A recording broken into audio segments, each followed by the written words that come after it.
नमस्कार, मैं अनूप दत्ता, न्यूज़ संघर्ष आज तक। दोस्तों, इस वक्त जिस घटना को और जिस वाकया को मैं आप लोगों के सामने लेके हाजिर हुआ हूँ, ये कोई शुभ संकेत नहीं है, बल्कि ये उन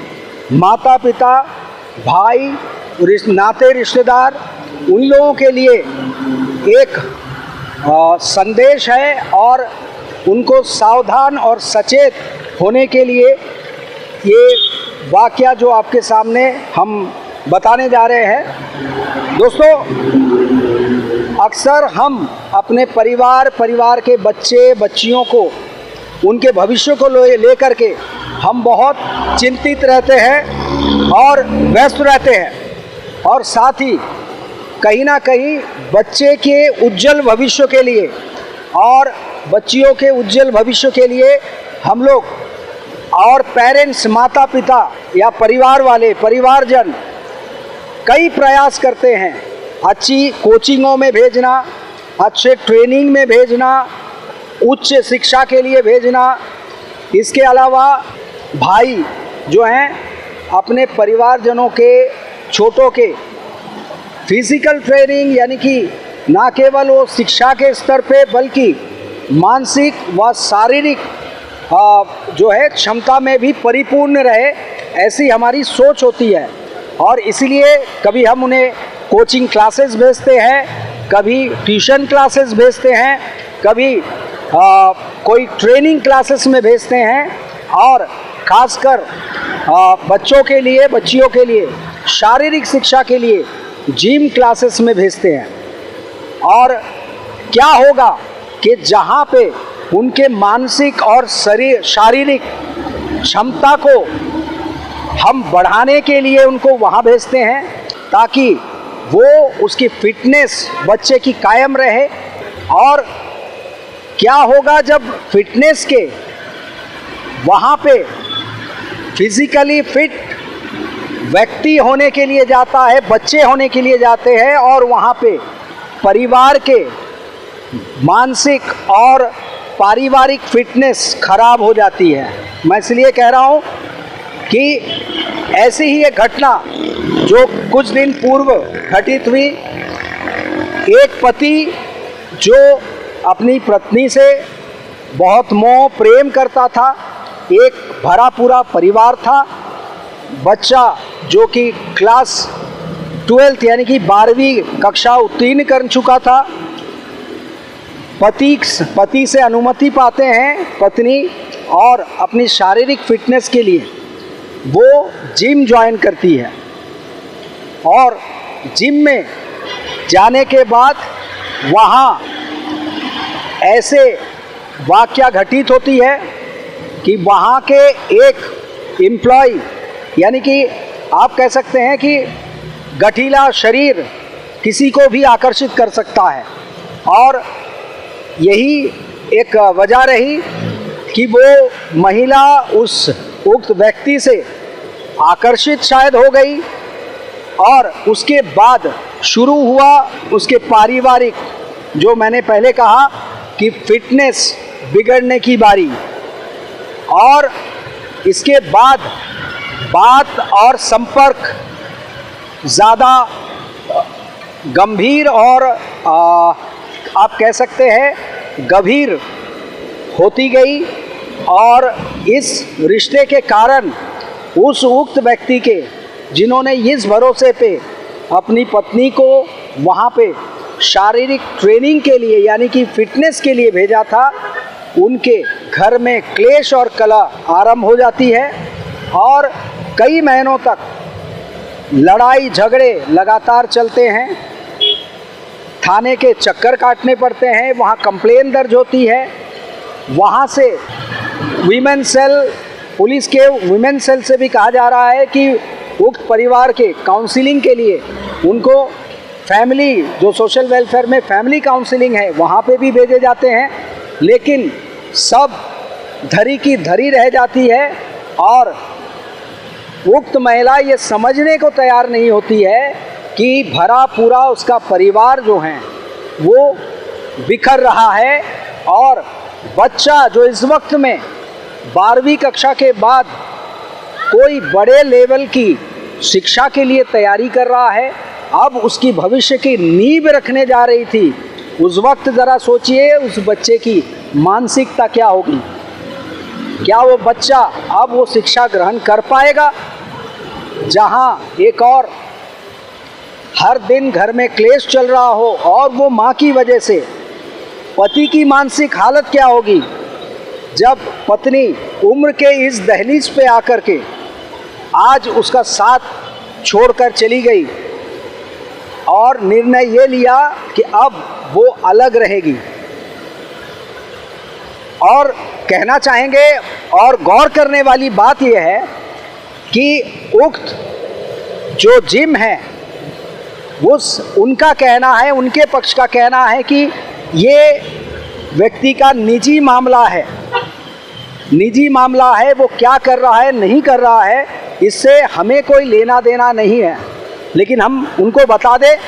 कि जब बच्चे को स्कूल में भेजा जाता है, स्कूल में भी बच्चा जाता है, चाहे प्राइवेट स्कूल हो, गवर्नमेंट स्कूल हो या ट्यूशन सेंटर, वहाँ पे भी बच्चा अगर पढ़ नहीं रहा है जिसके कारण से उसका दाखिला हुआ है, पढ़ने की बजाय कोई और एक्टिविटीज़ या कोई और कार्य में वो लिप्त है और ऑब्जर्व किया जाता है, तो वहाँ के एडमिनिस्ट्रेशन या फिर जो वहाँ के संचालक है, चाहे वो टीचर हो चाहे कोई और या ट्रेनर, उनकी जिम्मेदारी होती है कि परिवार वालों को आगाह करना और उक्त उस व्यक्ति को, वो स्टूडेंट को और उस एम्प्लॉय को सचेत करना, चेतावनी देना कि ये सब गलत चीज़ें हैं, अगर यहाँ रहना है तो ये कार्य नहीं हो सकता, ये आप नहीं कर सकते। और परिवार वाले को अगर पहले सचेत किया जाता तो शायद ये वाकया, ये घटना इतने दूर तक नहीं पहुँचती। जी हाँ, आज वो परिवार विक्षिप्त है, आज वो न्यूक्लियर परिवार की तरह टूट चुका है। उनकी मानसिक हालत जो है इस वक्त ना बच्चे की कहा जा रहा है, ना बच्चे की अच्छी है, ना उनके पिता की। 7 फेरे के बंधन इतने लंबे समय तक चलने के बाद जाकर अचानक से टूट जाता है, तो उस व्यक्ति के दिलो दिमाग पे और जहन पे क्या असर हो सकता है ये आप समझ सकते हैं। ये एक संदेश है और एक आपको सूचना, सचेत करने के लिए समाज में चेतना फैले कि कहीं पे भी आप अपने बच्चे या परिवार के किसी को भी ट्रेनिंग या किसी काम के लिए आप दाखिला करवाते हैं तो आप अपना ऑब्जर्वेशन ज़रूर जारी रखिएगा, उस संस्था के बारे में, उस यूनिट के बारे में बखूबी जानकारी लीजिएगा कि वहाँ पे किस तरीके के लोग आते हैं, वहाँ गतिविधियाँ क्या चलती हैं। और ये तमाम चीज़ें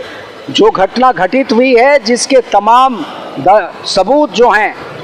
थाना में मौजूद है, सोशल वेलफेयर में मौजूद है, वीमेन सेल में मौजूद है, वो और कोई नहीं, ठीक मेरे पीछे जो ये घटना घटित हुई है और ये प्रारंभ हुई है। क्योंकि अगर वहाँ दाखिला नहीं करवाया जाता और उनकी मुलाकात नहीं होती दोनों में, तो आज वो परिवार नहीं टूटता।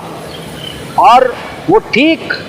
वो बिल्डिंग जो है ठीक मेरे पीछे आप देख सकते हैं, जिसका जिक्र मैं कर रहा हूँ,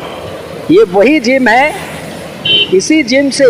इस संबंध का जो है सूत्रपात हुआ था और बात यहाँ तक पहुँची। अब देखना ये होगा कि जिस व्यक्ति के कारण, जिस संबंध के कारण एक परिवार टूटा है, और चूंकि सूत्रपात यहीं से हुई थी, इसीलिए इसको नकारना भी उनके लिए मुमकिन नहीं है। क्या वो उस व्यक्ति को वहाँ से निकालेंगे? क्या उसके ऊपर कोई कार्रवाई करेंगे? और आगे ऐसी घटना घटित ना हो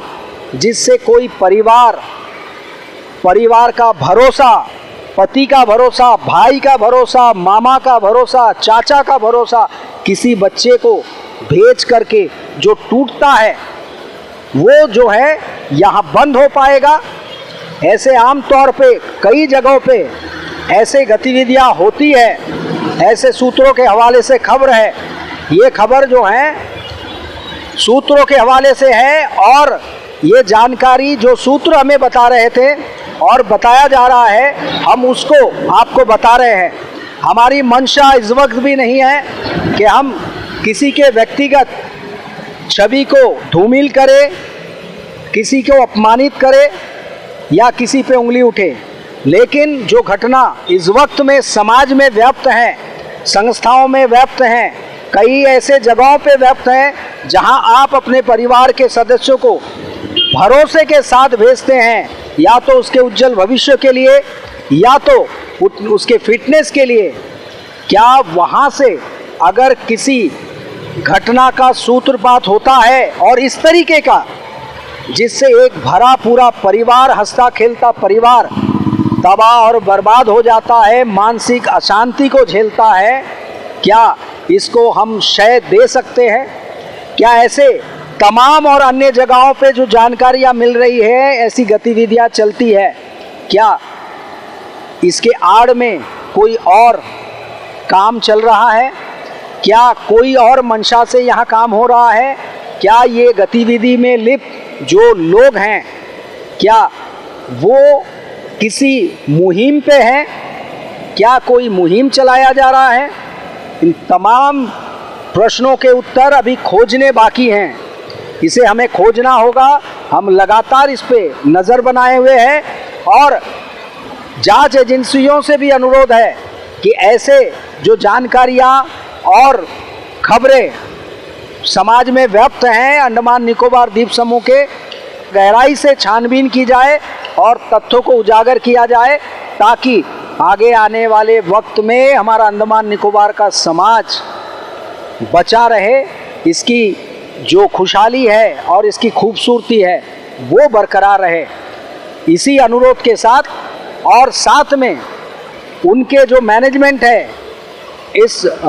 जिम के, उनसे भी बात करने का प्रयास करेंगे और जानने की कोशिश करेंगे कि उन्होंने क्या कार्रवाई की, जो ये घटना घटित हुई है उस पर उनका क्या कहना है, ये भी हम आपको दिखाने का प्रयास करेंगे। तब तक के लिए मैं अनूप दत्ता, न्यूज़ संघर्ष आज तक।